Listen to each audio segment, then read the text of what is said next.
The rain tasted like rust and regret. I stood on the cracked sidewalk outside the courthouse, my thin coat doing nothing against the November cold that seeped through fabric and skin, settling somewhere deep in my bones. The divorce papers were still warm in my purse, freshly signed, freshly stamped, freshly destroying what little remained of the life I'd tried so desperately to build. 3 years. 3 years of Marco's lies, his debts, his other women. 3 years of me scrubbing floors at the Lumiere, that overpriced French restaurant where people spent more on a single meal than I made in a week, just to keep our lights on while he gambled away every cent. And now, standing here with mascara probably running down my cheeks and my second-hand heels developing new blisters, I had nothing. No home. He'd taken that in some twisted negotiation I was too exhausted to fight. No savings. Just a suitcase in a storage locker, and a shift at the restaurant starting in 4 hours. I should have felt free. Instead, I felt hollow. The city moved around me like I didn't exist. Taxis splashing through puddles, businessmen in expensive suits hurrying past without a glance. The whole world spinning while I stood still. Invisible. I'd always been invisible. To Marco. To his family who looked at me like I was dirt he'd tracked in on his shoes. To everyone except the kitchen staff at Lumiere, who knew my name because I was there 6 days a week, smiling through the exhaustion, pretending my life wasn't falling apart. I pulled my coat tighter and started walking.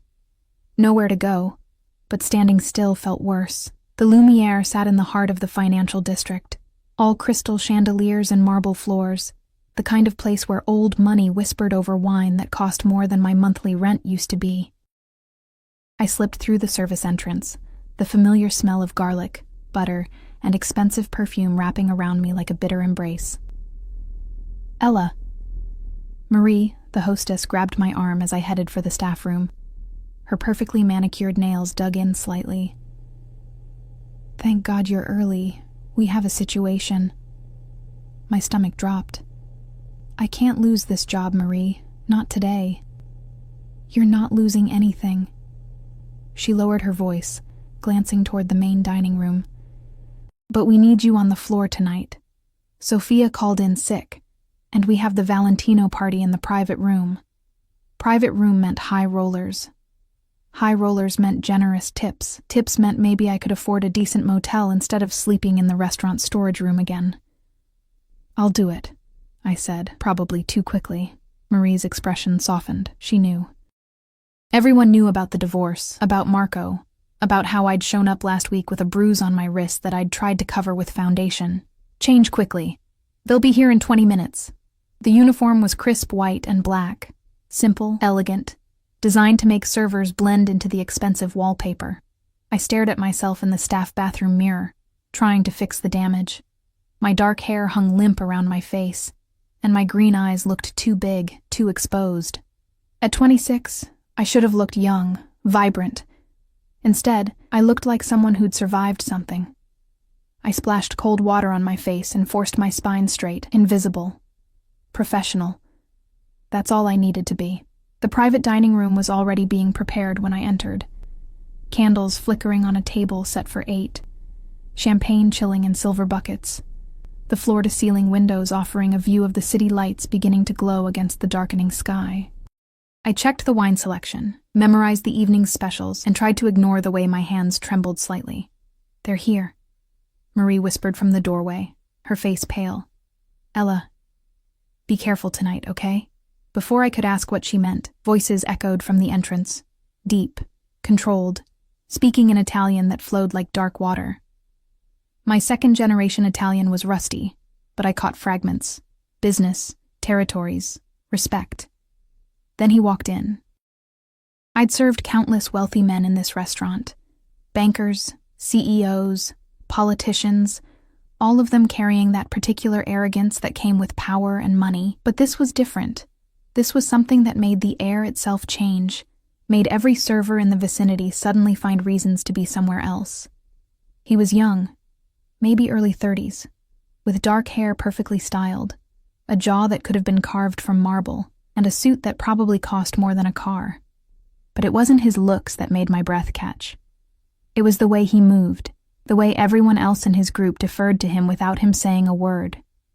the way two men in dark suits flanked him like shadows, their eyes constantly scanning the room, and the way he looked at me, just for a second as his group entered the private room.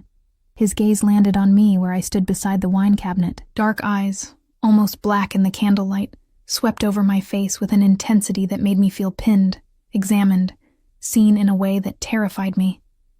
Not the way Marco used to look at me, with that casual ownership. This was different. Sharper. Dangerous. Then the moment passed, and he was being seated at the head of the table, accepting a menu he probably wouldn't read, while his companions filled in around him. "Miss?" His voice cut through the murmured conversations, smooth and deep, with an accent that made Italian sound like a weapon. Wine. Not a question, a command. I approached the table, bottle in hand, hyper-aware of every eye on me. His associates, older men in expensive suits, one woman in diamonds that caught the candlelight, watched me with varying degrees of disinterest. But he watched me like I was a puzzle he was already solving. "Red or white, sir?" My voice came out steadier than I felt. "You choose." The words hung between us. This wasn't how it worked. Customers told me what they wanted. I brought it. But something in his expression told me that refusing wasn't an option, and making the wrong choice might be worse. I studied the menu, the dishes they'd likely order, and made my decision. "The Barolo, sir. It will complement the ossobuco." A slight curve touched his lips. Not quite a smile, but close. Approval. Smart girl. The endearment should have annoyed me. Instead, it sent a strange shiver down my spine. I poured carefully, starting with the woman in diamonds, working my way around the table according to protocol. When I reached him, my hand was perfectly steady, but I could feel the heat radiating from him, smell something expensive. Cedar and smoke and something darker I couldn't name. "Name," he said quietly, as wine filled his glass. "Ella, sir." "Ella." He repeated it like he was tasting it, deciding if he liked the flavor. "You've worked here long?" 3 years. Too much information. Servers weren't supposed to chat with customers, especially not in private rooms, especially not with men who had armed guards standing by the door. And before that, I met his eyes. Mistake. Up close, they weren't just dark, they were endless, pulling me in even as warning bells screamed in my head. "College, sir. I didn't finish." "Why not?" "Because I'd met Marco. Because I'd been young and stupid and thought love meant sacrifice. Because I'd given up my scholarship, my dreams, everything, for a man who'd thrown it all away on blackjack, and women who weren't me." "Life happened," I said carefully. Something flickered in his expression. Recognition, maybe. Understanding. Then one of his men leaned in, whispering something urgent in Italian. Territory disputes, shipments, names I didn't recognize but that carried weight in his world. He waved a hand dismissively, and the man retreated, but his attention didn't return to me. I'd been dismissed, invisible again. I should have been relieved. The evening progressed in a blur of courses. Antipasti, primi, secondi. Each dish presented with the careful precision Lumiere was famous for. I moved through the motions automatically, refilling glasses, clearing plates, existing on the periphery of conversations I couldn't understand and didn't want to. But I felt his gaze tracking me, following my movements even when he appeared focused on business discussions that grew increasingly heated. Around 10, one of the older men, silver-haired, with a scar cutting through his eyebrow, started speaking louder, gesturing emphatically. The temperature in the room dropped several degrees. The young boss, because that's what he had to be, no one else commanded that level of deference, said nothing, just stared at the older man with an expression of such cold fury that I instinctively stepped back toward the wall. Enough. One word, barely above a whisper, but it sliced through the argument like a blade. Silence fell instantly. "We discussed this later, privately."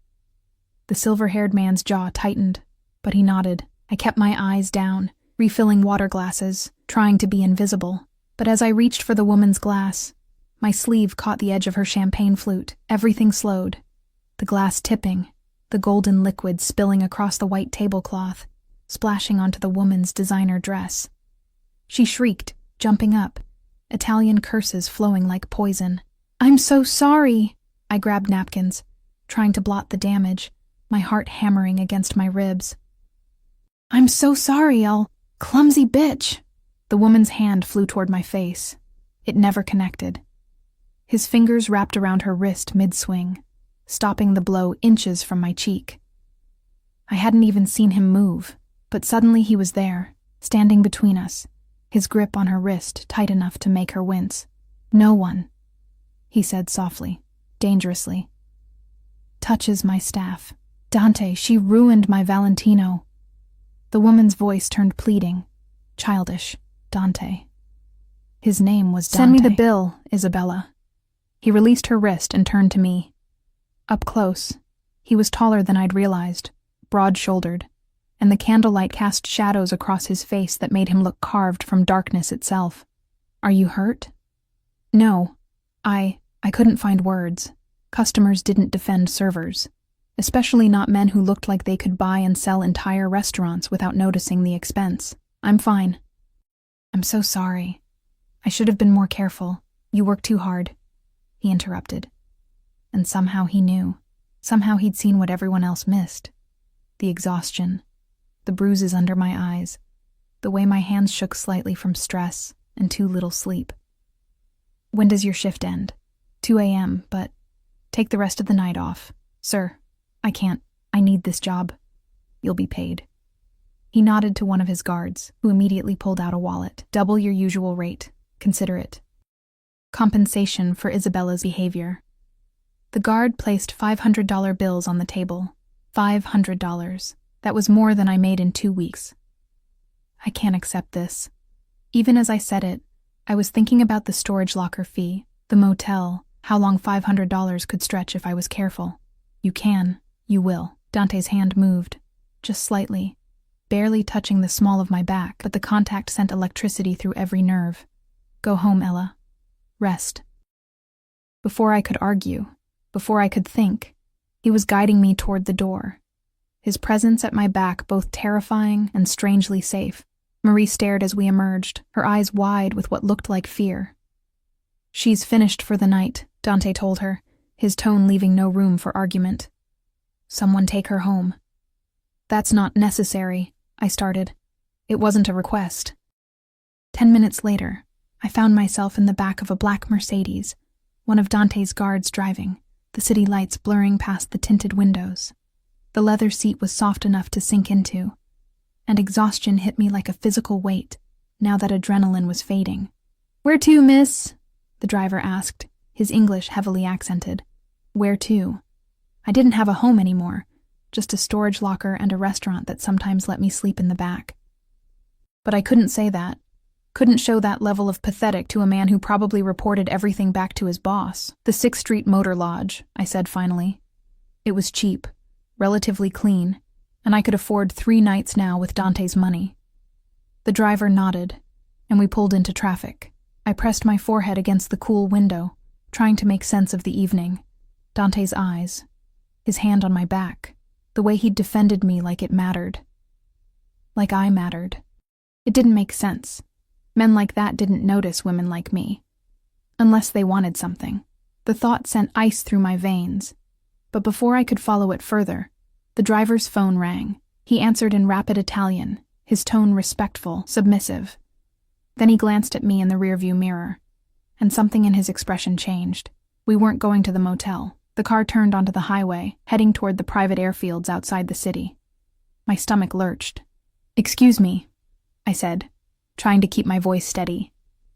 "This isn't the way to 6th Street. Change of plans, miss." The driver's eyes met mine in the mirror, apologetic but firm. "Don't worry. You're safe, safe." The word felt like a lie as we approached a gate where guards waved us through without hesitation. As we drove onto a tarmac where a sleek private jet waited, its stairs extended like an invitation or a threat. Dante stood at the base of those stairs, hands in his pockets, looking like he owned the night itself. The car stopped. The driver opened my door, and Dante smiled. A real smile this time, slow and predatory and absolutely certain I would come to him. "Hello again, Ella," he said softly. "We need to talk about your ex-husband." The world tilted. Marco. This was about Marco. I'd just walked out of one nightmare and straight into something infinitely more dangerous. My legs wouldn't move. I sat frozen in the back seat of the Mercedes, staring at Dante through the open door, my mind racing through every terrible possibility. Marco's gambling debts, the loan sharks who'd started calling our apartment, my former apartment, at 3 a.m, the men with dead eyes who'd shown up at the restaurant twice, asking questions about him in voices that promised violence. I don't know where he is, I said, hating how my voice shook. We're divorced, as of today. I haven't seen him in 2 weeks, and I don't want to. I'm not looking for Marco. Dante's voice cut through my panic, calm and controlled. He took a step closer, and the overhead lights from the hangar cast his face in sharp relief, all angles and shadows, and something that might have been concern if men like him were capable of such things. I'm looking for something he stole from me. Something you might know about. I don't know anything. The words tumbled out too fast. Marco didn't tell me about his business, didn't tell me about the debts or the gambling or... I stopped, realizing I was giving too much away, showing too much weakness to a man who probably ate weakness for breakfast. Breathe, Ella. He crouched down beside the car, putting himself at eye level with me, and the gesture was so unexpected that I actually did breathe. I'm not going to hurt you, but I need information, and this conversation requires privacy. Will you come with me willingly, or do I need to insist? The question was polite. The steel underneath it was not. I thought about running. The driver still stood by the door, and there were at least 3 other men visible near the jet, all with the same dangerous stillness as Dante's dinner guards. I wouldn't make it 10 feet. Do I have a choice? I asked quietly. Something flickered in his dark eyes. Approval, maybe, for not pretending this was anything other than what it was. We always have choices, Cara. Some are just better than others. Cara. Darling. The Italian endearment sounded like honey and poison mixed together. I climbed out of the car on legs that felt like water. Dante's hand found the small of my back again, that same electric contact that made me hyper-aware of his proximity, his heat, the subtle scent of cedar and smoke that seemed to cling to him. He guided me toward the jet stairs, and I forced myself to climb them, even though every instinct screamed to run. The interior of the jet was exactly what I'd expected. Cream leather seats, polished wood accents, soft lighting that somehow made everything feel intimate despite the space. A bar occupied one wall, crystal glasses gleaming. At the back, a door stood partially open, revealing what looked like a bedroom. I stopped just inside, my hands clenching into fists at my sides. I don't know what Marco stole from you, but I have nothing. No money, no property, nothing. The apartment was his family's, and they kept it. My car got repossessed 3 months ago. Everything I own fits in one suitcase. So if you're looking for hidden assets or stolen goods, you're wasting your time. Sit. Dante gestured to one of the leather seats. I'd rather stand. Ella. My name in his mouth sounded like a warning and a caress simultaneously. Sit. Please. The please surprised me enough that I obeyed, sinking into a seat near the window. Dante moved to the bar, pouring amber liquid into 2 glasses. He brought one to me, pressing it into my hand. Whiskey, he said. You look like you need it. I did. God, I did. But accepting drinks from Mafia bosses seemed like exactly the kind of mistake that ended with people disappearing. Still, my hands wrapped around the glass, drawing comfort from its weight, its solidity. Dante sat across from me, close enough that our knees almost touched in the narrow space between seats. He took a slow sip of his whiskey, watching me over the rim with those impossibly dark eyes. 3 months ago, he began, his voice low and measured. Marco approached one of my associates with a business proposition. He claimed to have information about a shipment, dates, routes, security details.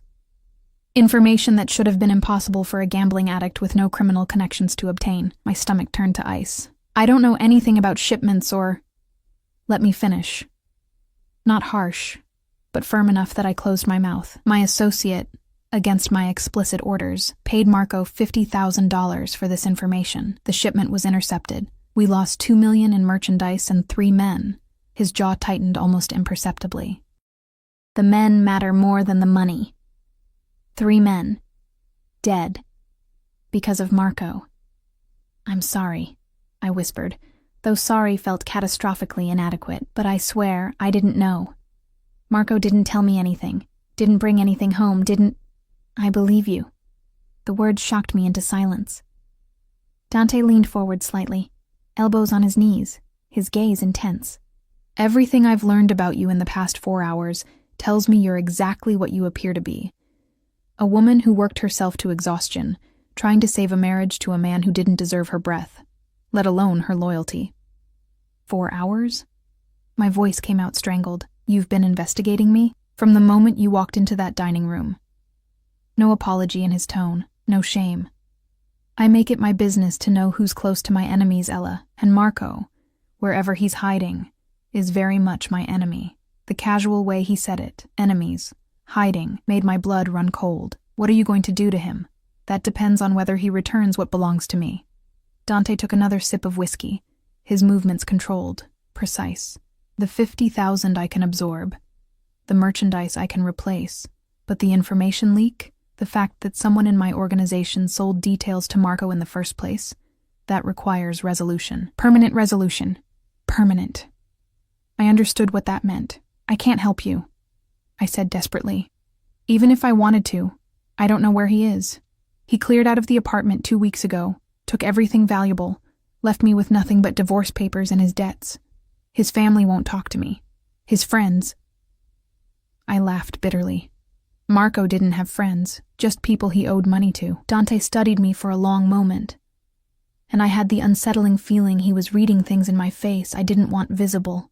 Fear, exhaustion, the bone-deep relief that Marco was gone, mixed with terror about what came next. The lawyer who handled your divorce, he said finally. Antonio Brescia. He's Marco's cousin. I know. I'd begged Marco for a different lawyer, someone neutral, but he'd insisted. Another thing I'd been too tired to fight. Antonio barely spoke to me during the proceedings, just shoved papers at me and told me where to sign. Did he give you anything else? Papers? Files? A key?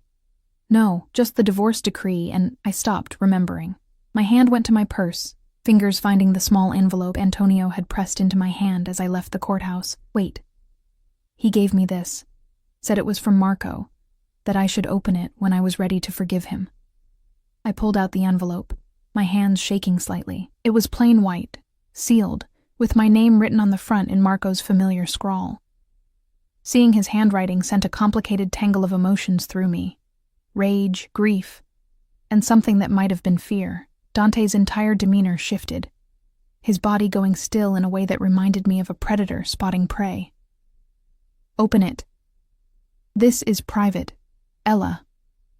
He leaned closer, and the space between us evaporated into something charged and dangerous. Whatever is in that envelope, it's not a love letter. Marco knew exactly what he was doing when he had his cousin give it to you today. Open it.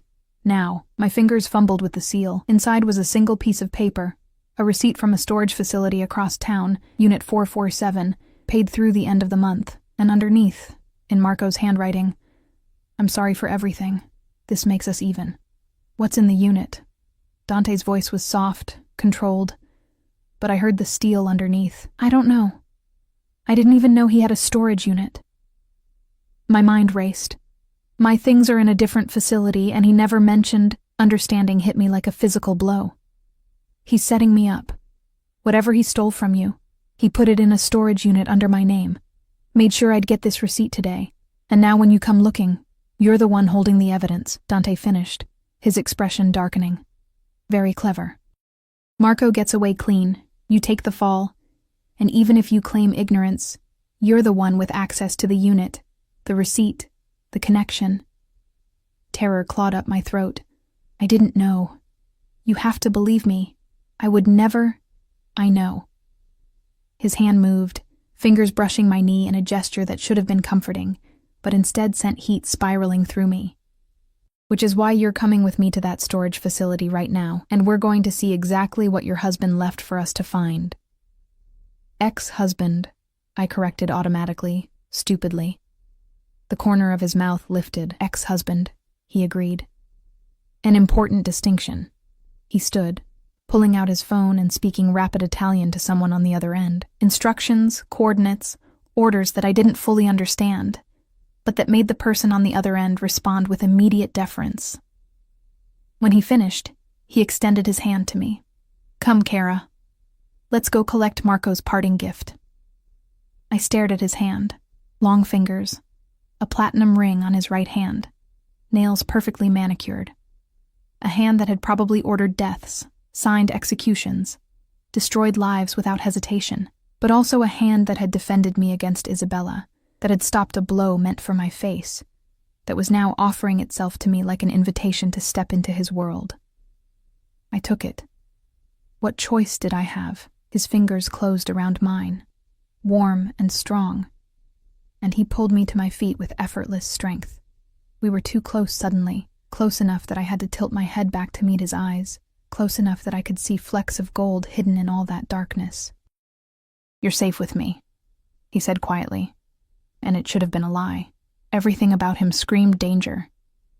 But something in his voice, in the way his thumb brushed across my knuckles, made me want to believe him. Am I? I whispered. From everyone but me. His smile was sharp, honest. But I have no intention of hurting you, Ella. Quite the opposite. Before I could ask what that meant, he was guiding me back down the jet stairs, back into the Mercedes where the driver waited with engine running. Dante slid in beside me this time, close enough that his thigh pressed against mine, close enough that I could feel his body heat in the cool leather interior. The car pulled away from the airfield, heading back toward the city, and I watched the lights blur past while trying to process everything that had happened in the last hour. This morning, I'd been married. This afternoon, I'd been divorced. Tonight, I was sitting next to a Mafia boss who somehow knew more about my life than I did, racing toward a storage unit that might contain evidence of crimes I didn't commit but would absolutely be blamed for. Why are you helping me? The question escaped before I could stop it. If you think Marco set me up, why not just leave me to deal with the consequences? Dante was quiet for a long moment, his profile sharp in the passing streetlights. When he finally spoke, his voice held something I couldn't quite identify. Because when I walked into that dining room tonight and saw you standing there looking like you'd survived a war, something in me recognized something in you. Survivors know survivors, Ella. And you've been surviving something terrible for a long time. You don't know me, I said, but even as the words left my mouth, they felt like a lie. He'd seen me. Truly seen me, in a way no one had in years, not yet. His hand found mine in the darkness, lacing our fingers together in a gesture that felt both possessive and protective. But I intend to. The storage facility loomed ahead, all concrete and fluorescent lights and chain-link fencing. The driver pulled up to the gate, where two of Dante's men already waited. The same guards from the restaurant, now dressed in dark clothing that made them blend into shadows. One approached Dante's window as it lowered. Unit 447, second building, 4th floor. No cameras in the stairwells, and we've taken care of the night manager's very sudden need to take a break. Good. Dante squeezed my hand once before releasing it. Stay close to me, understand? Don't touch anything. Don't open anything. If there's trouble, you get behind me immediately. What kind of trouble? My voice came out smaller than I wanted. The kind that involves people not wanting us to find what Marco left behind. He opened his door, then paused, turning back to look at me with an intensity that stole my breath. I meant what I said, Kara. You're safe with me.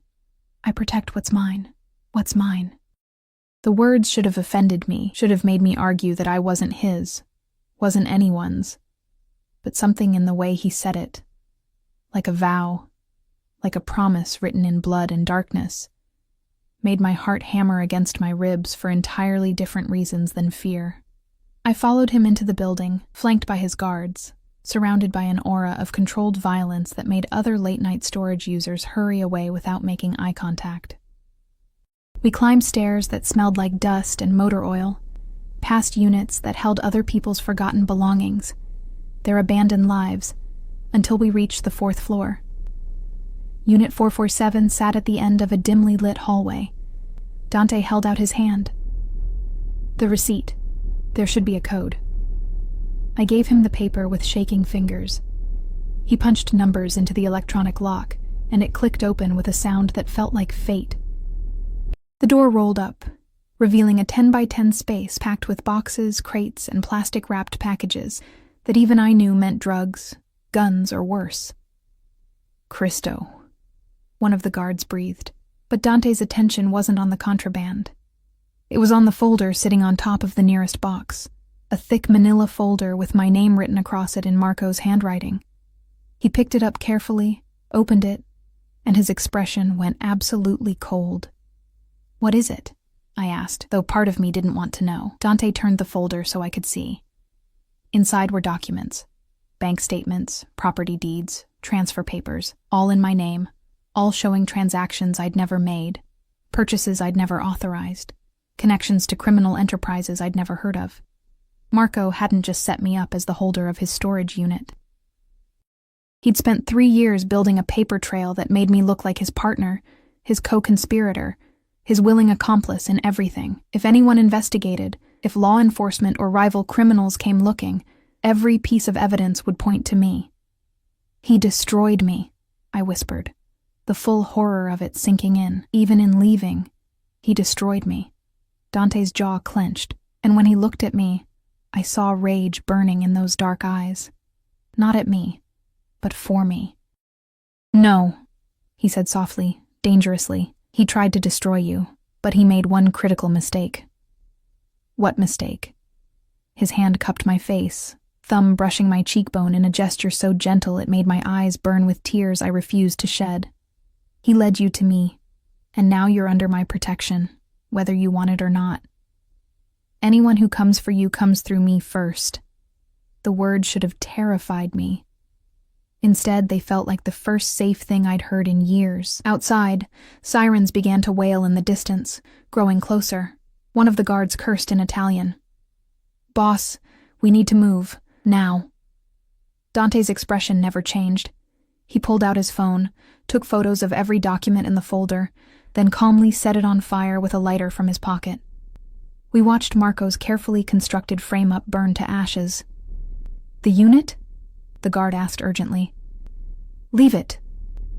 Dante took my hand, pulling me toward the stairs as the sirens grew deafening. "It's empty enough without the documents. Nothing connects back to her now." We ran through the building, my heels clicking frantically against concrete. Dante's hand firm around mine, his body positioned to shield me from whatever came. Behind us, I heard shouts, footsteps, the chaos of a raid happening exactly when Marco must have planned for it to happen.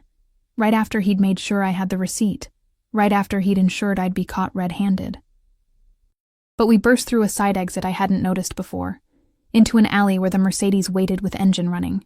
Dante practically threw me into the back seat, sliding in after me, and the driver peeled away from the curb with the kind of precision that came from practice. Through the back window, I watched police cars surround the storage facility, watched officers swarm inside, and knew with absolute certainty that if Dante hadn't been there, if he hadn't burned those documents, I would be in handcuffs right now facing charges I couldn't defend against.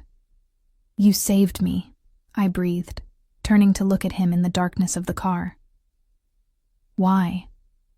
Dante's hand found my face again, his touch impossibly gentle for a man capable of such violence. "Because the moment I saw you tonight, exhausted and bruised and still standing, still surviving, still fighting, I knew you were mine to protect, mine to keep." His thumb traced my lower lip, and heat flooded through me despite everything. "And I always protect what's mine, Kara. Always." The possessiveness in his words should have sent me running. Instead, I leaned into his touch like a flower turning toward the sun, starved for warmth after years in Marco's cold shadow. "Where are we going?" I asked softly. His smile was dark, promising, absolutely certain.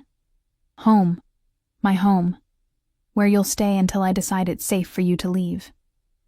Not until I decided, until he decided. I was trading one cage for another. One form of captivity for something infinitely more dangerous. But as Dante's hand slid into my hair, as his forehead pressed against mine in the darkness of the speeding car, as sirens faded behind us, and the city lights blurred into streaks of gold and white, I couldn't bring myself to care. For the first time in 3 years, I felt safe. even if that safety came wrapped in darkness and danger, and the possessive touch of a man who just claimed me as his without asking permission. Even if I was falling into something I didn't understand and couldn't control. Even if every rational part of my brain screamed that this was a mistake. His lips brushed my temple, barely a kiss, more a promise. Sleep, Ella. I'll wake you when we arrive, and God help me. I did. I woke to silk. Not the rough cotton sheets from my marriage bed. Not the scratchy motel blankets I'd been imagining for my immediate future, but genuine silk that slid cool and soft against my skin. For a disoriented moment, I thought I was dreaming, that the entire night had been some exhaustion-induced hallucination brought on by stress and divorce, and too many double shifts. Then I opened my eyes. The bedroom was enormous, all dark wood and cream-colored walls, with floor-to-ceiling windows offering a view of the city that belonged in magazines. Dawn light filtered through sheer curtains, painting everything in shades of rose and gold.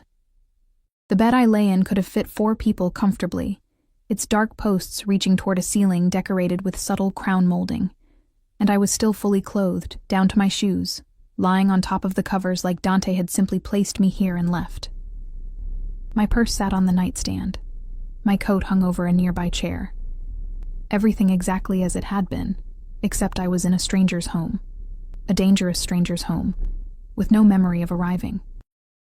Panic fluttered in my chest as I sat up, taking inventory. Nothing hurt.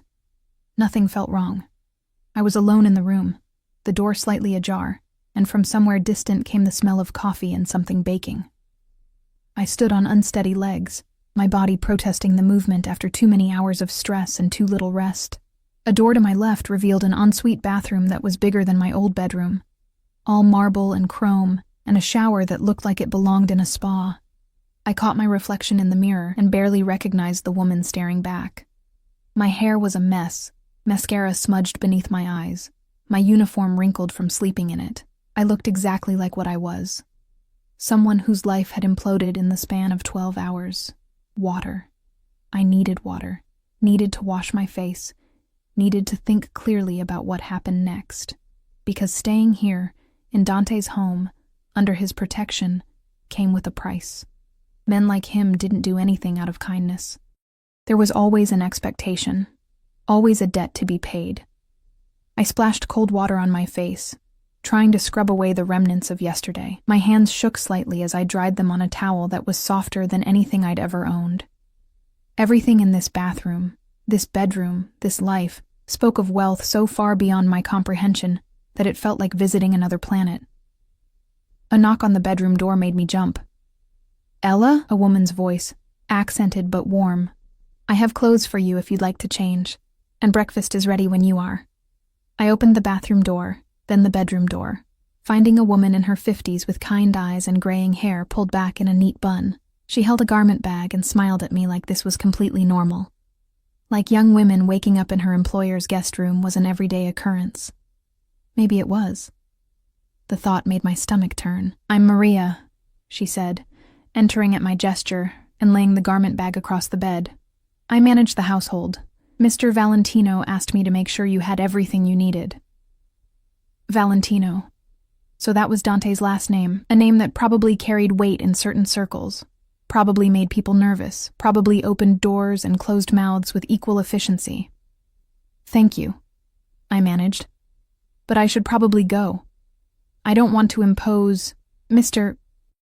Valentino was very clear that you're to stay as long as necessary." Maria unzipped the garment bag, revealing clothes that looked expensive and impossibly exactly my size. "He's in his office handling business, but he asked that you join him for breakfast when you're ready." "No rush," she added, seeing my expression. "Take your time. Shower if you'd like. The house is safe, Ella. You're safe here." Everyone kept saying that. "You're safe." Like if they repeated it enough times, it would become true. And I'd stop feeling like I'd stepped into a beautiful trap that I didn't know how to escape. But Maria's kindness seemed genuine, and the thought of a proper shower was too tempting to resist. "Thank you," I said again. "I appreciate this, all of it." She patted my hand gently. "We take care of our own here, and Mr. Valentino has made it clear that you're to be treated as family." Something in her expression softened. He doesn't bring people home, Ella. In the 5 years I've worked for him, you're the first. That means something.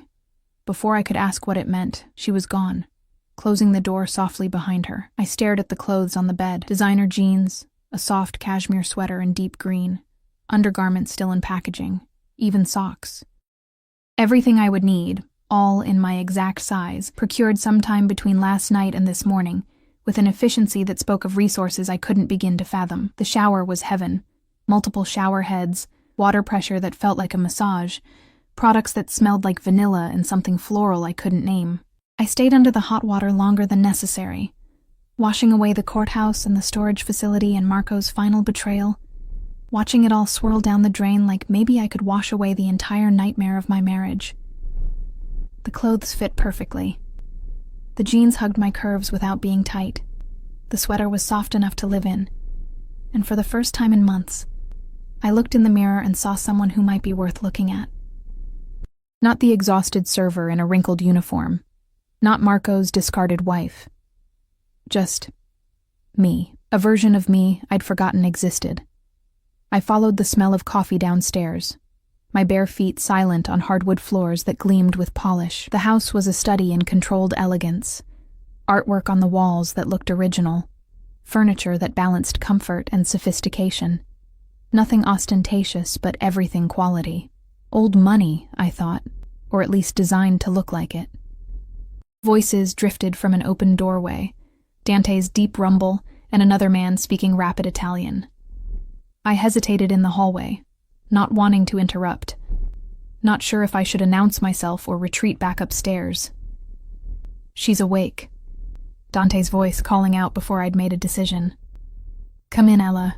We're just finishing." I entered what was clearly his office. A massive desk covered in papers and laptops, walls lined with books in Italian and English. A seating area with leather chairs positioned near windows overlooking manicured gardens.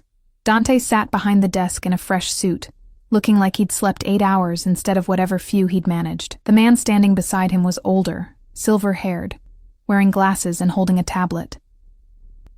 "Ella, this is my attorney, Luca Moretti." Dante stood, moving around the desk with that predatory grace I was beginning to recognize. "Luca, this is Ella Rossi. She'll be staying with us for the foreseeable future." Rossi. My maiden name. I'd taken Marco's name when we married, DeLuca, but I'd filed the paperwork to change it back as part of the divorce.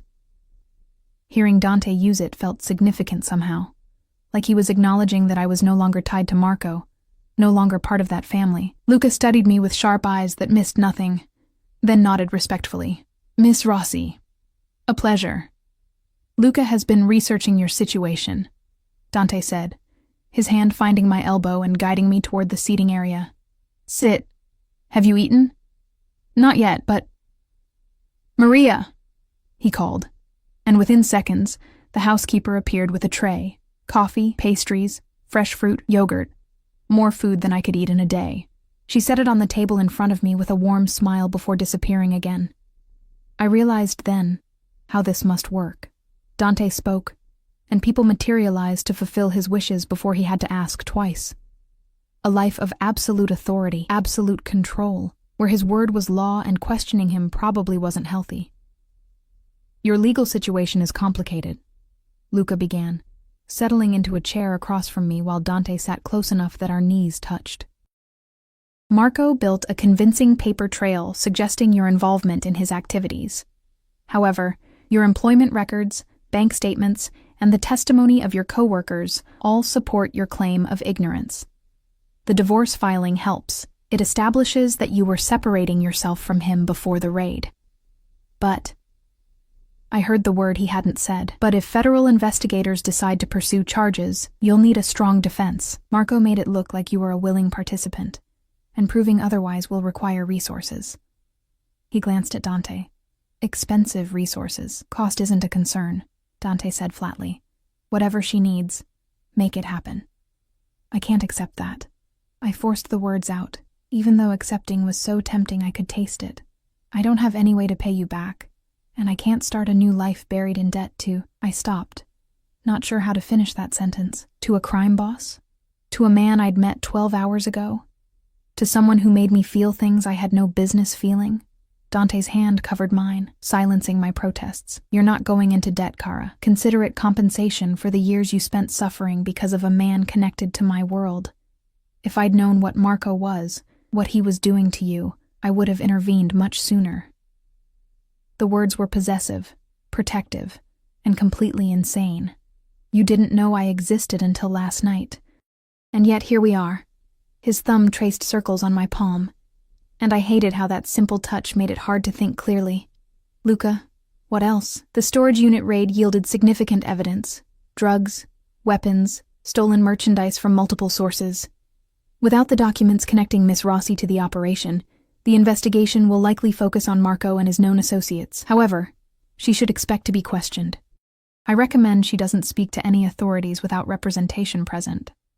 She won't be speaking to anyone without my approval, Dante said, his tone leaving no room for argument, and she certainly won't be doing it alone. What about protective measures? I've filed paperwork establishing her residence here as of last night, with you listed as her employer in a household management capacity. It provides legitimate reason for her presence, and establishes a degree of legal protection under your umbrella. Luca's careful word choice made it clear he was dancing around Dante's actual business. I've also begun proceedings to seal her previous address and ensure any attempts to locate her are directed through my office first. My head spun. Wait, you're saying I work for Dante now and that I live here? When was I going to be consulted about any of this? Both men looked at me with expressions that made it clear consultation wasn't really part of their vocabulary. You needed protection, Dante said simply. I'm providing it. Unless you'd prefer to face Marco's mess alone, without resources, without support, while your ex-husband's enemies and the authorities both hunt for answers you don't have. Put like that, my options were clear. Accept Dante's help and whatever strings came attached, or face certain destruction trying to navigate this alone. I'm not a charity case, I said quietly, needing them to understand that much. And I won't be. I couldn't say it. Couldn't voice the fear that Dante's protection came with expectations of the physical variety. That I was being set up as some kind of mistress or kept woman. Understanding flickered in Dante's eyes. He turned to Luca. Give us a moment. The attorney gathered his things and left without hesitation, closing the office door behind him. Dante shifted closer, his hand cupping my face with the same gentleness he'd shown in the car. Look at me, Ella. I did, drowning in dark eyes that held something I couldn't name. You're under my protection because I chose to protect you, not because I expect anything in return.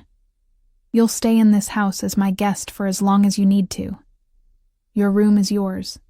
Your choices are yours. I won't touch you unless you ask me to. Why? The question burst out. Why would you do all this for someone you don't even know? His jaw tightened, and for a moment, I saw something raw flash across his face, something that looked almost like pain. Because 3 years ago, I watched my sister marry a man who seemed perfect, charming, successful, from a good family. Within 6 months, she was a shadow of herself. Thin, scared, always making excuses for bruises and canceled plans. His hand dropped from my face, curling into a fist. By the time I realized what was happening, by the time I intervened, he'd broken her so thoroughly that she's still in therapy, still afraid of her own shadow. Dante. I breathed his name, understanding blooming painful and clear. When I saw you last night standing in that dining room looking like you'd survived a war, I saw Sophia. I saw what she could have become if I hadn't pulled her out, and I swore to myself that if I had the power to save someone else from that fate, I would. No matter what it cost, the raw honesty in his voice made my throat tight. I'm not your sister. No. His eyes met mine again, burning with something that made heat pool in my stomach. You're not. Which is why this is complicated in ways I'm still figuring out. But my offer stands. Protection, resources, safety. No strings attached beyond you allowing me to keep you safe. I should have said no. Should have insisted on handling this alone, on maintaining my independence, on not letting another man control my life regardless of his intentions. But I was so tired of fighting, tired of struggling, tired of being strong when I had nothing left to be strong with. "Okay," I whispered, "but I need to contribute something. I can't just live here as a guest indefinitely. Let me work, cooking, cleaning, something. Please." A small smile curved his lips. "Maria would kill me if I put you to work in her kitchen, but if you need purpose, we'll find something. Deal, deal." He stood, extending his hand to help me up, and when I took it, he didn't let go. Instead, he led me toward the door, his body angled protectively as we moved through his home. "Come. Let me show you the rest of the house. You should know where everything is." The tour was surreal. A media room with a screen bigger than my old bedroom, a library that smelled like leather and old paper, a gym that looked professional, a kitchen where Maria presided over staff I hadn't known existed. Every room was beautiful, elegant, clearly expensive, and completely foreign to the life I'd known. But it was the garden that stole my breath.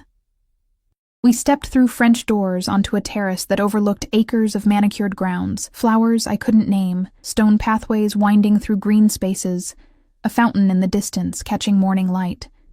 It was peaceful, beautiful, and so far removed from my cramped apartment and Marco's constant chaos that I felt tears prick my eyes. "You can come out here whenever you want," Dante said softly, standing close enough that I felt his warmth. "The grounds are secure, monitored. You're safe to walk, to sit, to just breathe. Just breathe." When was the last time I'd been able to do that? "Thank you," I managed, my voice thick. "For all of this, even if I don't fully understand why." His hand found mine again, lacing our fingers together in that possessive way that should have bothered me but didn't. "You will. In time, you'll understand exactly why I can't let you go." The words hung between us, heavy with implication, with promise, with danger. Before I could respond, one of his guards appeared at the terrace door. "Boss, you have a call. It's urgent." Dante's expression shifted, hardening into the dangerous man I'd first seen in the restaurant. "Go ahead and explore," he told me, squeezing my hand once before releasing it. "I'll find you when I'm done." I watched him disappear into the house, watched the guard follow with military precision, and found myself alone in a garden that felt like paradise and prison combined. My phone buzzed in my pocket. I'd forgotten I even had it. 3 missed calls from Marie at the restaurant, 2 voicemails from numbers I didn't recognize, and 1 text message from an unknown number that made my blood run cold. "Enjoyed the show last night, Ella. Tell Valentino his protection won't last forever. Marco sends his regards." My hand shook so badly I nearly dropped the phone. Marco knew where I was, knew I was with Dante, knew enough to send threats that felt like promises. I spun around, looking for cameras, for guards, for any sign I was being watched. The garden suddenly felt exposed, vulnerable, the beauty transforming into threat. "Dante!" I ran back toward the house, my heart hammering, fear clawing up my throat. "Dante!" He emerged from his office, already moving toward me with guards materializing from nowhere, and his expression told me he'd somehow known, somehow anticipated this. I thrust the phone at him with shaking hands. He read the message, and his face went absolutely cold. Colder than I'd seen, colder than I'd imagined possible. "Get Luca back here now," he told one guard. To another, "I want surveillance doubled, no one in or out without my explicit approval, and I want Marco's location within the hour." His eyes found mine, and beneath the ice was fire, and someone find out how he got her number and burn that source to the ground. He pulled me against his chest, one arm wrapping around me while he continued issuing orders over my head. I pressed my face against his shirt, breathing in cedar and smoke, letting his strength hold me up when my legs felt like giving out. "He's not going to stop," I whispered. "He's going to keep coming. Let him come." Dante's voice rumbled through his chest, dark with promise. "Let him try. He'll learn very quickly that touching what's mine is the last mistake he'll ever make." What's mine? Again those words. Possessive, absolute, terrifying. And God help me, I wanted to be his. Wanted the protection, the safety, the certainty that someone powerful enough, dangerous enough, would stand between me and the world that wanted to destroy me, even if it meant belonging to a man who ruled through fear and violence. Even if it meant trading one form of captivity for another. Because at least this cage came with gardens, with silk sheets, with a man whose touch made me feel alive instead of invisible. At least this time, I was choosing the trap. Dante's lips brushed my temple. Barely a kiss. "Pack nothing," he murmured against my skin. "You're not going anywhere, Kara. Not now. Not ever." The finality in his voice should have terrified me. Instead, it felt like coming home. The next 3 days passed in a strange suspension of reality. Dante's home became my world. A gilded fortress where armed guards patrolled invisible perimeters, and every window held bulletproof glass I wouldn't have noticed if Maria hadn't mentioned it, while showing me how to work the climate control. I existed in a bubble of enforced safety, surrounded by luxury I'd never imagined. While somewhere outside these walls, Dante's people hunted for Marco, and Marco's threats grew bolder. 2 more messages had come through before Dante's tech specialist, a quiet young man named Nico, who looked too innocent to be part of a criminal organization, wiped my phone and set me up with a new number known only to people Dante trusted. The messages had been worse than the first. Explicit threats. Descriptions of what Marco would do when he got his hands on me. Promises that Dante's protection was temporary, that eventually I'd be alone and vulnerable again. Each message had made Dante's expression colder, his orders sharper, his circle around me tighter. Now I sat in the library, curled into a leather chair with a book I wasn't reading, watching rain streak down windows while thunder rumbled in the distance. The afternoon light was gray and heavy, matching my mood. 3 days of safety, of comfort, of not having to work myself to exhaustion, and I was restless, crawling out of my skin with unused energy and unanswered questions. "You haven't turned a page in 20 minutes. I jumped, nearly dropping the book. Dante stood in the doorway, leaning against the frame with his jacket off and his sleeves rolled up, looking less like a crime boss and more like something out of a magazine spread. He'd been holed up in his office since dawn, taking calls and meetings with men who came and went like shadows, and this was the first time I'd seen him all day. I wasn't really reading, I admitted, closing the book. Just thinking. He crossed to me with that fluid grace, pulling an ottoman close and sitting so we were eye level. His proximity still did things to my pulse, made me hyper-aware of every detail. The faint stubble on his jaw, the way his dark eyes caught the gray light, the controlled strength in every movement. Thinking about what? His voice was softer than I'd heard it, gentler, like he was handling something fragile. About how this can't last. The words spilled out before I could stop them. Marco's still out there. The investigation is still active. Eventually I'll have to face reality, testify, or hide forever. Or, I gestured helplessly at the opulent room around us. I can't live in this beautiful prison indefinitely, Dante. It's not a real life. Something flickered across his face. Hurt, maybe, or frustration. You feel imprisoned here? No. Yes. I don't know. I stood, needing movement, needing space to think. You've been incredibly kind.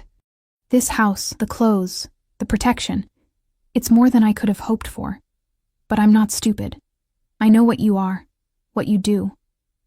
I know that accepting your help means I'm tangled up in your world now, and I don't know how to untangle myself without ending up dead or in prison. Dante stood as well, closing the distance I'd tried to create. What if you don't untangle yourself? My heart stuttered. What? What if you stayed?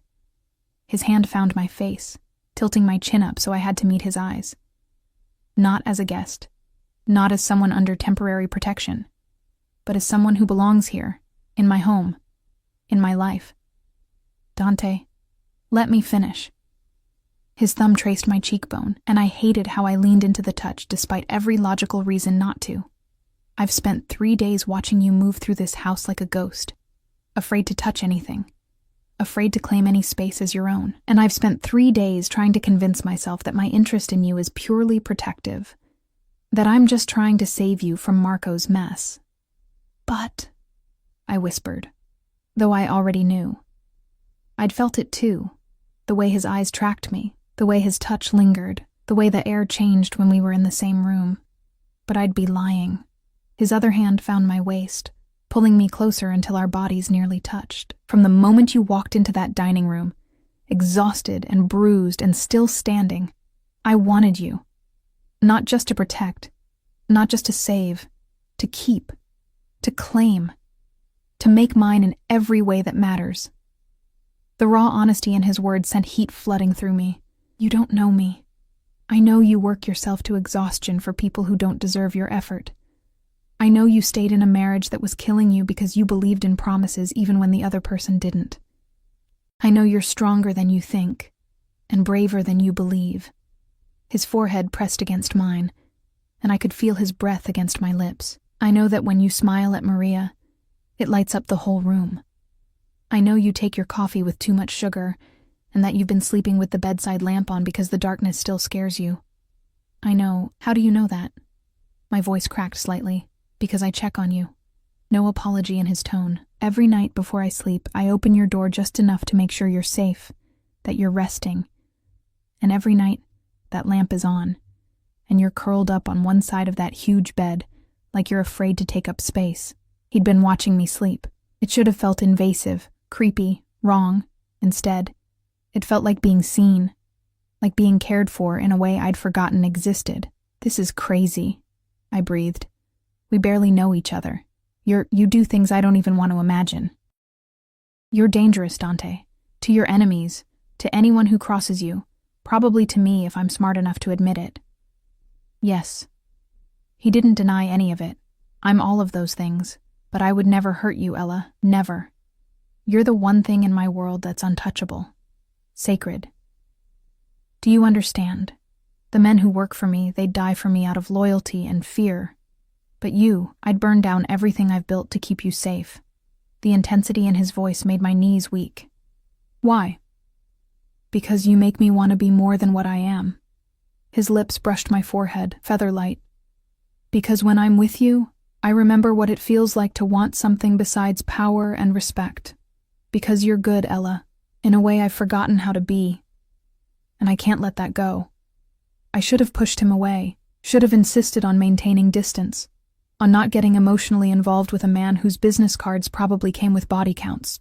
But I'd spent 3 years with someone who'd made me feel worthless, invisible, like I didn't matter. And here was Dante, dangerous and powerful, and completely focused on me, like I was the most important thing in his world. I'm not good, I whispered. I'm broken. Marco broke me so thoroughly that I don't even know who I am anymore without him defining it. Then let me help you find out. Dante's hands framed my face, and his eyes held something that looked like devotion, like possession, like promise. Stay with me. Not because you're afraid of Marco, or because you have nowhere else to go. Stay because you want to see where this goes, what we could become together. And if it doesn't work, if I realize I can't live in your world, then I'll let you go. The words sounded like they cost him something. I'll set you up somewhere safe, somewhere Marco can never find you, with enough money to start fresh. But give us a chance first, Kara. Give me a chance to show you that not all cages have to feel like prisons. Before I could respond, his phone buzzed. He ignored it, keeping his attention entirely on me, and somehow that felt more significant than anything else, that he would choose this moment, this conversation, over whatever urgent business called. The phone buzzed again, and again. You should get that, I said softly. It might be important. Reluctance crossed his face, but he pulled back slightly, checking the screen. His expression went hard instantly. It's Luca. They found Marco. My stomach dropped. Where? The airport. He's trying to leave the country. Dante was already moving toward the door, barking orders in Italian to guards who materialized from nowhere. Then he turned back to me, conflict clear on his face. I have to go. This ends tonight. What are you going to do to him?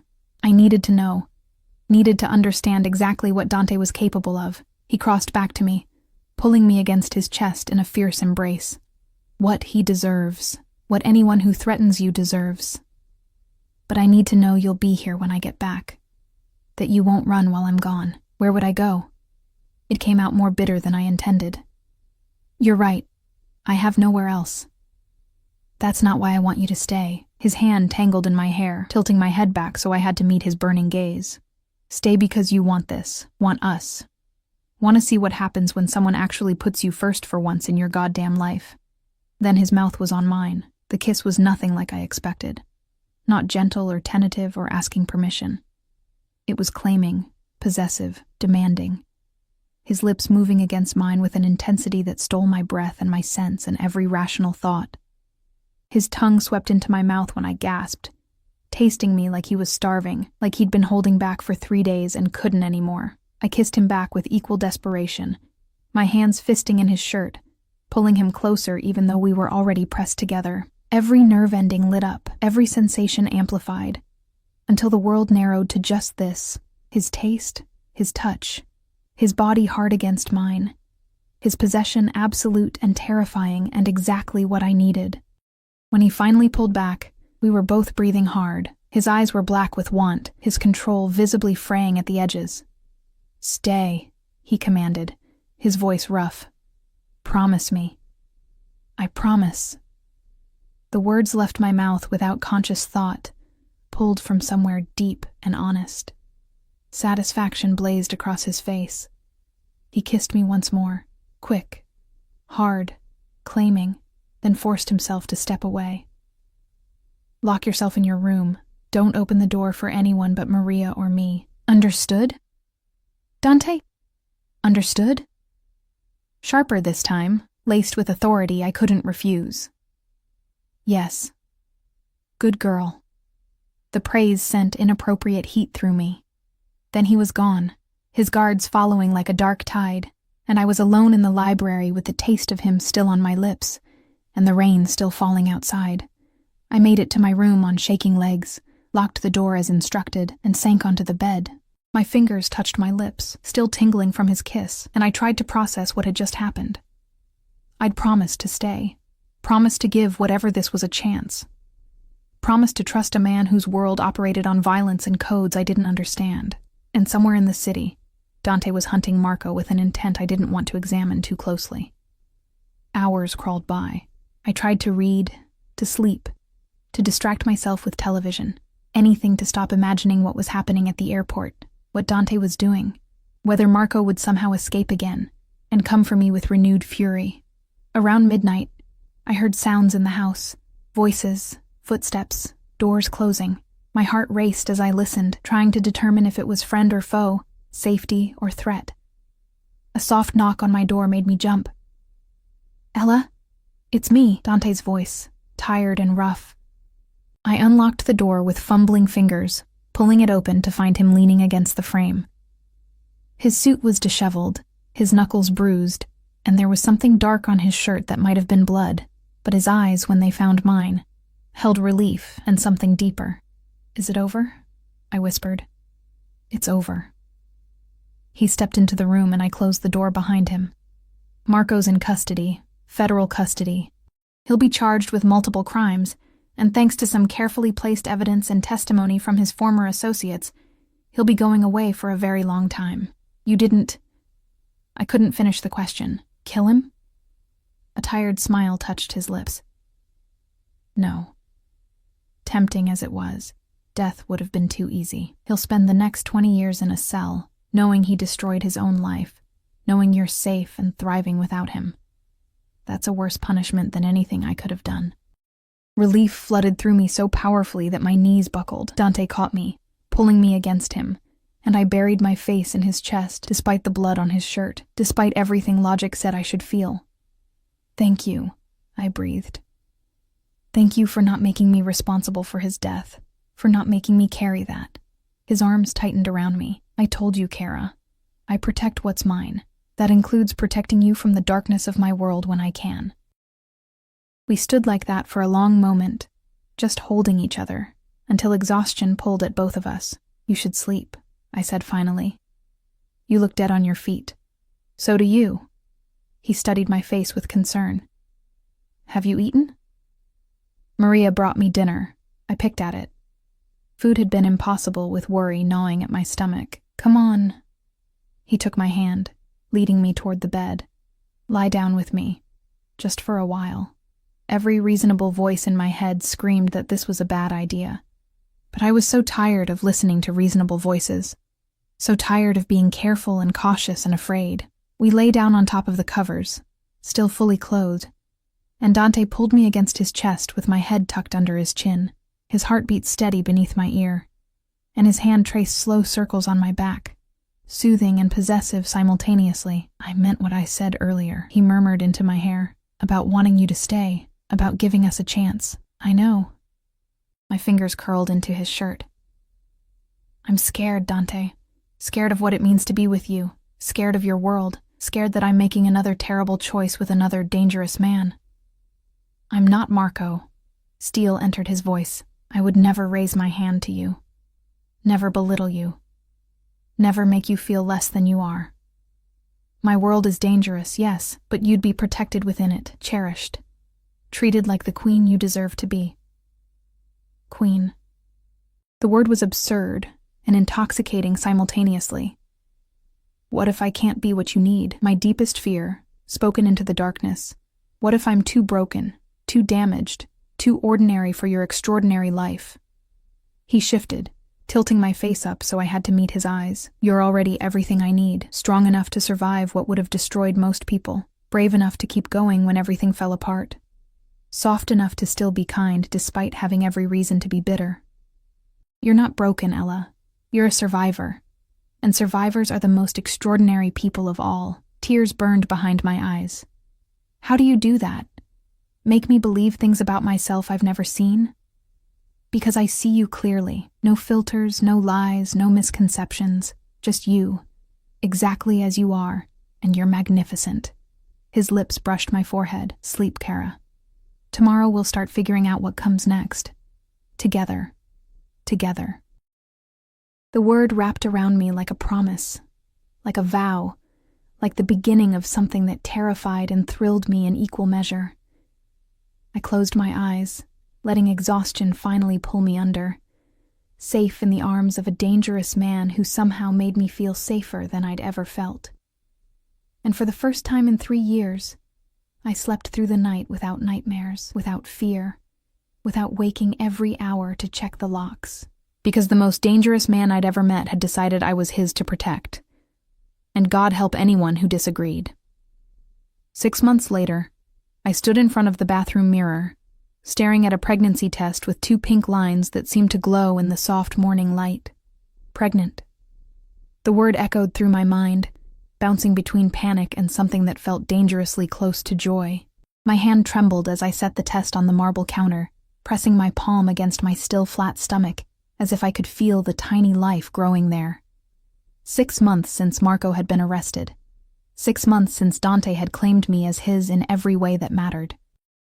6 months of learning to exist in his world. Attending family dinners where his mother treated me like a daughter, charity galas where I stood beside him in designer gowns while dangerous men showed him deference, quiet evenings in the library where he read to me in Italian, teaching me the language of his childhood. 6 months of falling completely, irrevocably in love with a man who ruled an empire built on fear, but treated me like I was made of something precious and rare. We'd been careful. Or rather, I thought we had been. But sometime between the night he'd made love to me until I forgot my own name and the morning I'd woken wrapped in silk sheets with his body curved protectively around mine, something had shifted. Protection had become secondary to passion. Caution lost to the desperate need to be closer, to claim and be claimed without barriers. And now there was this. New life, consequence, and gift combined, growing inside me. "Ella?" Dante's voice called from the bedroom. "Kara, are you all right? You've been in there a while." I grabbed the test, hiding it behind my back as I opened the door. He stood near the windows, already dressed for the day in a charcoal suit that made his dark eyes even more intense. The morning light caught the sharp lines of his jaw, the slight silver threading through his hair at the temples that only made him more distinguished. Mine. This beautiful, dangerous, impossible man was mine. And I was about to tell him I was carrying his child. "I'm fine," I managed, though my voice shook. "Can we talk?" Concern immediately creased his features. He crossed to me, hands finding my face with the gentleness I'd learned to expect from him. The same hands that had broken bones and signed death warrants, somehow infinitely gentle when they touched me. What's wrong? Did something happen? Is it Marco? His expression darkened. If he somehow reached out from prison. It's not Marco. I pulled his hand down, pressing it against my stomach. It's us. It's Dante. I'm pregnant. The words hung between us, and I watched a dozen emotions flicker across his face in rapid succession. Shock, confusion, and then something that looked like wonder breaking through his carefully controlled expression. Pregnant. He repeated, his voice rough. You're certain? I showed him the test, both of us staring at those 2 pink lines like they held answers to questions we hadn't known to ask. I took 3 tests. They're all positive. I have an appointment with a doctor this afternoon to confirm, but I searched his face desperately, trying to read his reaction. Say something. Please. Instead of speaking, he dropped to his knees in front of me. His hands spanned my waist, his forehead pressing against my stomach with a reverence that stole my breath. I felt his shoulders shake slightly, and with shock, I realized he was overwhelmed, possibly even close to tears. This man who faced down enemies without flinching, who commanded an empire with cold calculation, undone by the news of a child. Dante? I threaded my fingers through his hair, concerned. I never thought. His voice was muffled against my skin. After Sophia, after what happened to her, I told myself I'd never risk this. Never bring children into my world, never subject them to the dangers, the threats, the constant fear. He pulled back, looking up at me with eyes that shimmered with unshed emotion. But with you, I want everything. I want this baby. I want a family. I want to wake up every morning knowing that you're mine, and that we created something beautiful together despite all the darkness. Relief flooded through me so powerfully that I nearly collapsed. I was so scared you'd be angry, or want me to. Never. He stood, pulling me against him with fierce possession. Never even think it, understand? This baby, our baby, is a gift. One I don't deserve, but will spend every day of my life protecting. His hand splayed across my stomach, protective and possessive. You're both mine now, and heaven help anyone who threatens my family. The word family wrapped around my heart, squeezing tight. I'd lost my family years ago, parents gone, no siblings, just me navigating the world alone until Marco, and that had been its own kind of isolation. But Dante's family had welcomed me with open arms. His mother, Lucia, who taught me to make pasta from scratch. His sister, Sophia, who'd slowly emerged from her trauma enough to laugh again, to trust again, to become my closest friend. His younger brother, Marco, no relation to my ex, thank God, who teased me mercilessly but would kill for me without hesitation, and now I'd have my own family, my own child, with a man who terrified the world, but made me feel safe. There's something else, I said carefully, knowing this conversation needed to happen. I want to go back to school, finish my degree. I know the baby will complicate things, and I know security will be an issue, but done. He cut me off, smiling. Whatever you want, whatever you need, consider it done. I've actually been working on something. He led me to the bed, where his phone sat on the nightstand. A few swipes brought up files that made my heart stutter. I've been having Luca research options. Online programs for your major, private tutors, whatever arrangement works for you. I want you to finish what you started, Ella. I want you to have the dreams Marco stole from you. Tears blurred my vision. You've been planning this? For months. He wiped my tears with his thumbs, his touch achingly gentle. I see how you look at Sophia's book collection, how you devour everything in the library. You have a brilliant mind, Kara, and it's been dormant too long. Let me give this to you. Let me help you become everything you were meant to be. I kissed him then, pouring everything I couldn't say into the press of my lips against his.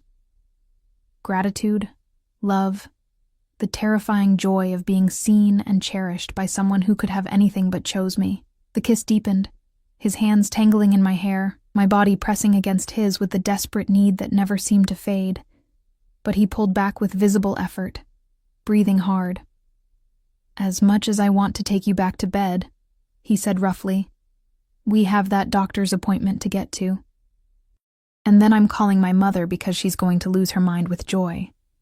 And then," he grinned, boyish and beautiful, "then I'm taking you to dinner somewhere expensive and showing off the woman who's carrying my child." The day passed in a blur of appointments and phone calls and overwhelming emotion. The doctor confirmed the pregnancy. 8 weeks along, everything healthy. Due date in early spring. Lucia had indeed lost her mind with joy, crying and praying, and immediately launching into plans for nurseries and baby showers.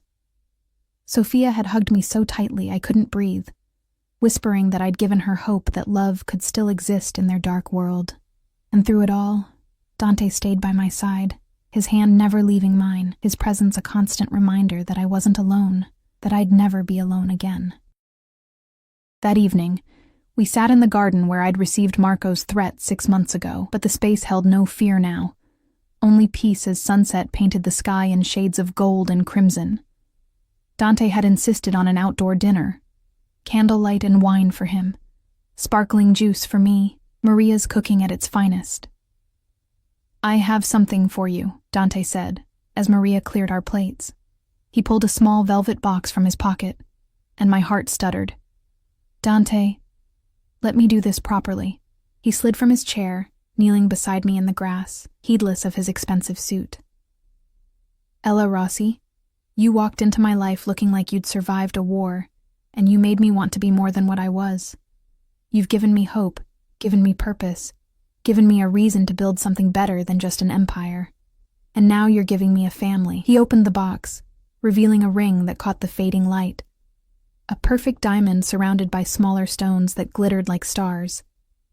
"Marry me. Not because you need my protection, or because you're carrying my child, but because you love me the way I love you.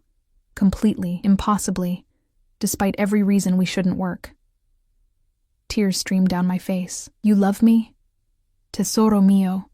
I've loved you since the moment you chose wine to compliment Ossobuco, and looked at me like I was just a man instead of a monster." His voice roughened with emotion. "I love your strength, your resilience, your capacity to still be soft, despite everything you've survived. I love waking up beside you. I love the way you hum while you cook. I love that you argue with me when you think I'm wrong. I love everything about you, and I want to spend the rest of my life proving it. Yes." The word burst from me. "Yes, I'll marry you. I love you too, Dante. So much it terrifies me sometimes. How much I need you. How completely you've become my entire world." He slid the ring onto my finger, and it fit perfectly.